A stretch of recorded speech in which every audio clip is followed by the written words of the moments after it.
This is tutorial number 3 on dangling participles. What I call the dangling participle rule is simple.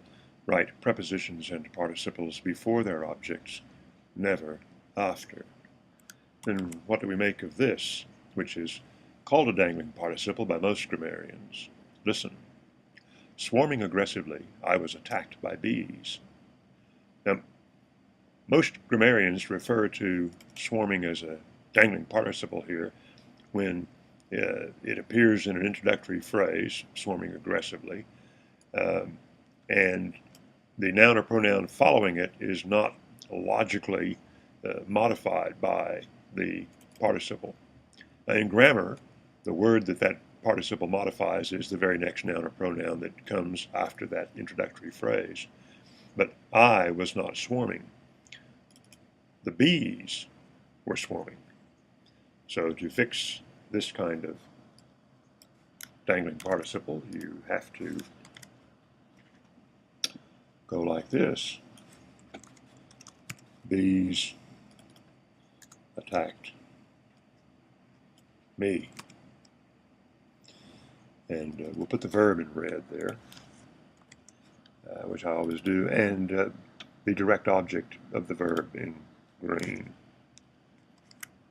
I think you can see what's happened here. Not only have we fixed the incorrect noun or pronoun following this, but we changed a passive verb into an active one. And you'll find this is usually the case when you correct this kind of so-called dangling participle. Now, the reason I think it's misleading to call them dangling participles, and the reason I think this is important for you, is that when you think of dangling participle, what you're saying is you think that the participle is in the wrong place. And in the case of the dangling participles and prepositions that I showed you in tutorial number 1 and number 2, that was true.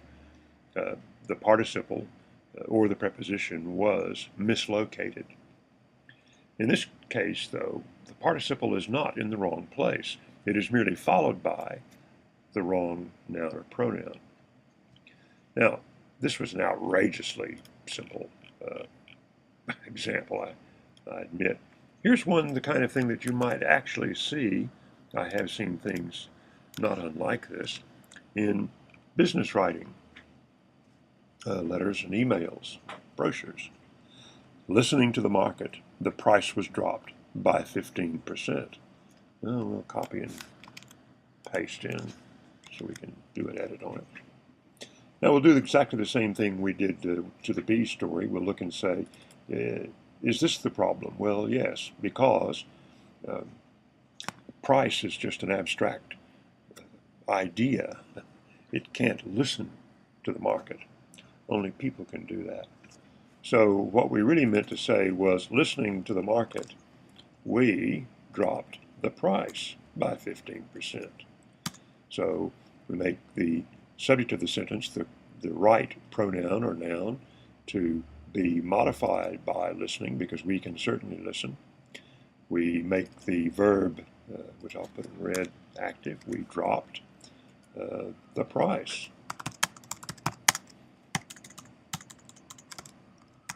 by 15%. We'll make price green because it's the object. So this is why I say I really wish we would stop referring to things like this as dangling participles. The participle is not the problem here. The problem is what follows the participle.